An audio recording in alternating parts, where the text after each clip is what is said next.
اور جان، جان جن کی جمع ہے، اور جن بھی جمع ہی لفظ ہے عربی کا، جنی ایک جن کو بولتے ہیں اور جن جمع کے لیے بولا جاتا ہے۔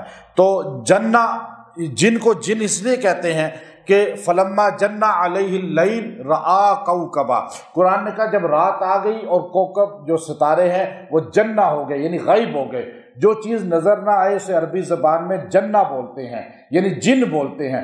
جنہ، جنہ یہ جو ڈھال ہوتی ہے اس کو جو اوپر پہنی جاتی ہے یہاں پر، اس کو بھی جنہ اس لیے بولتے ہیں کہ اس میں باڈی چھپ جاتی ہے، وہ نظر نہیں آتی، تو اس لیے اسے جنہ، اسے جنہ اور اسے جن یہ لفظ بولا جاتا ہے، یعنی جن ہمیں نظر نہیں آتا اس لیے اسے عربی میں جن بولتے ہیں۔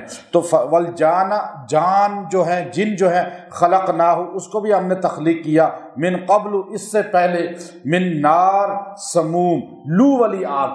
آگ جب اٹھتی ہے تو آگ سے نہیں تیار ہوا، آگ سے تو شیطان بنا۔ آگ جب اٹھتی ہے تو اس کی تپش ہوتی ہے جو تھوڑے فاصلے تک محسوس ہوتی ہے، لیکن وہ تپش نظر نہیں آتی، نہ آگ نظر آتی ہے۔ اب یہاں آگ جلے گی تو آپ کو وہاں پہ جو ہے اس کی تپش محسوس ہوگی۔ وہ جو تپش اور آگ کی باڈی اور آگ کے درمیان جو چیز ہے نا، جسے ہیٹ کہتے ہیں، جسے لو کہتے ہیں، وہ لو جو ہے نظر نہیں آتی لیکن وہ ہوتی ہے۔ اس سے اللہ رب العزت نے جنات کو پیدا کیا۔ آپ دھواں بھی سمجھ سکتے ہیں، آپ اسے لو بھی سمجھ سکتے ہیں۔ اللہ رب العزت نے اس کے ذریعے شیطان کو، جن کو پیدا کیا۔ وَإِذْ قَالَ رَبُّكَ، پھر آپ کے رب نے کہا، کس کو؟ لِلْمَلَائِكَ، فرشتوں سے، انی خالق، میں تخلیق کروں گا، بشراً ایک بندے کو، من صلصال من حمأ مسنون، مٹی کے گارے سے۔ اب انسان کا جو جسم بنا ہے اسے قاضی ثناء اللہ پانی پتی، دیکھیں دو مفسرین کی جماعتیں ہیں، ایک صوفی ازم والی اور ایک تصوف سے ہٹ کر جو تفسیر کرتے ہیں۔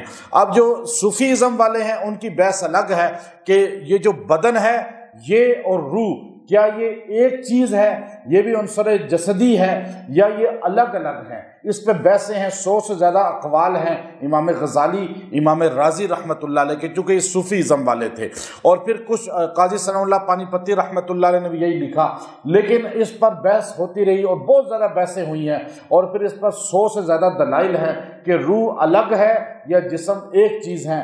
لیکن فرمایا اللہ رب العزت نے انسان کو تخلیق کیا، جب جسم بن گیا وَنُفِخَ، اللہ رب العزت نے اس کے اندر پھر روح کو پھونک دیا۔ یہ جو پھونکنا ہے اسے روح کہا جاتا ہے۔ یہ لمبی بحث ہے جو آپ کو سمجھ نہیں آئے گی، لیکن میں صرف آپ کو اشارتاً بتا رہا ہوں۔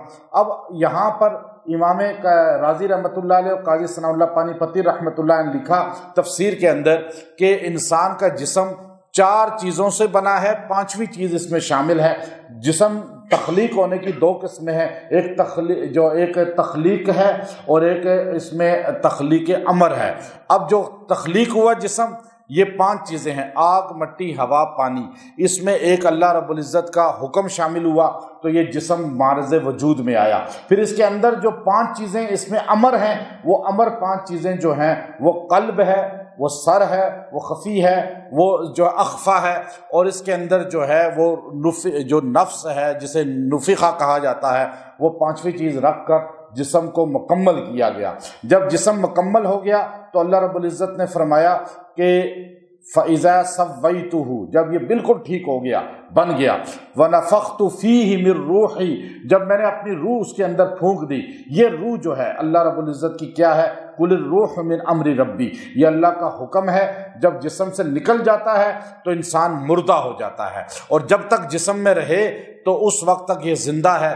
اور عجیب بات یہ ہے، روح اور جسم کی عجیب بات یہ ہے، اٹھانا خود ہی پڑتا ہے تھکا ٹوٹا بدن اپنا، کہ جب تک سانس چلتی ہے کوئی کندھا نہیں دیتا۔ جب تک سانس ہو نا جسم میں کوئی کندھا نہیں دے گا۔ ابھی مر کے بندہ گر جائے سارے کندھا دینے کے لیے آ جائیں گے، اور جب زندہ ہوگا تو سارے اس میں سے عیب نکالیں گے، اس میں سے غلطی ہے۔ یہ روح اور جسم کی عجیب آپس کا تعلق ہے، اور یہ ازل سے چلا آ رہا ہے کہ کندھا اسی کو دیتے ہیں جس میں سے روح نکل جائے، اور جب روح ہو تو اس کے عیب، اس کے برائیاں، اس کی غیبت۔ اور پھر اللہ رب العزت نے روح کے کیا ہے؟ قُلِ الرُّوحُ مِنْ أَمْرِ رَبِّي، جسم میں سے روح نکل گئی اللہ کا حکم تو جسم مردہ، عمل میں سے کسی بھی کام میں سے اللہ رسول کا حکم نکل گیا تو وہ مردہ۔ وہی مردہ، اب ہمارے سارے کام مردہ، اس لیے برکت نہیں ہے۔ تو اب فرمایا آخری بات، فَقَعُوا لَهُ سَاجِدِينَ، اے فرشتوں جب میں اس کو تعمیر کر لوں گا، تخلیق کر لوں گا، تو پھر تم سب نے سجدہ کرنا ہے، تم نے اس کو جھک کے اس کی بزرگی کا اظہار ماننا ہے۔ اب یہاں تک تو بات ہو گئی۔ اب اگر جنات جسم میں داخل ہو جائیں یا ہر جسم میں ہوتے ہیں، سائنس اسے جراثیم کہتی ہے، سائنس کیا کہتی ہے؟ بیکٹیریا، جراثیم۔ اور نبی کریم صلی اللہ علیہ وسلم فرماتے ہیں کہ وہ جنات ہیں کثرت سے، واش روم میں، باتھ روم میں ہاتھ نہ دھو گے تو ہاتھ کے ساتھ وہ تمہارے پیٹ میں جائیں گے کھانے میں، یہ تو کہتے ہیں ہماری شریعت۔ اور سائنس کہتی ہے ہاتھ نہیں دھو گے، ابھی بیماری آئی سارے ہاتھ دھوتے تھے بار بار، بھائی ہمارے نبی نے تو ہمیں 1400 سال پہلے کہا تھا ہر کام سے پہلے ہاتھ دھو، کیونکہ جراثیم، سائنس اور حضور جن دونوں باتیں ایک ہی ہیں۔ اب حضور فرماتے ہیں کہ وہ جراثیم، شیطان، جنات ایسے ہیں جو نظر نہیں آتے، چھوٹے چھوٹے ہیں، اور یہ بھی کہتے ہیں نظر نہیں آتے۔ اب وہ کہتے ہیں جو چھوٹے چھوٹے ذرات نظر آتے ہیں وہ خوردبین سے دیکھتے ہیں، دوربین سے دیکھتے ہیں۔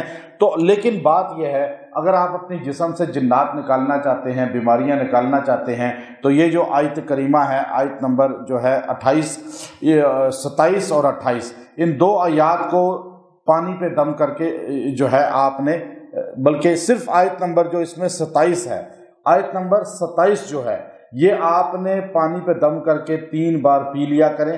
اس سے آپ کے جسم سے، اگر جب بھی آپ کو یاد آئے آپ پی لیں، آپ کے جسم سے بیماری کی شکل میں جو اندر چھپے ہوئے ہیں، خون میں شامل ہیں، وہ انشاءاللہ نکل جائیں گے۔ آیت نمبر 27 ہے، وَالْجَانَّ خَلَقْنَاهُ مِن قَبْلُ مِن نَارِ السَّمُومِ، بس اتنے سے الفاظ ہیں۔ جب اس کو آپ یاد کر لیں گے اور آپ اس کو کہ جنات جو ہے اس کو آگ سے پیدا کیا گیا، اور وہ آگ لو والی تھی، اور اس کے بعد جنات کو جو ہے ان کی، جب یہ آیت کریمہ ان پر تیر کی طرح لگتی ہے، جو کہ آگ سے پیدا ہوئے، اور آگ کہتے ہیں اثر نہیں کرے گی جب آگ سے پیدا ہوئے۔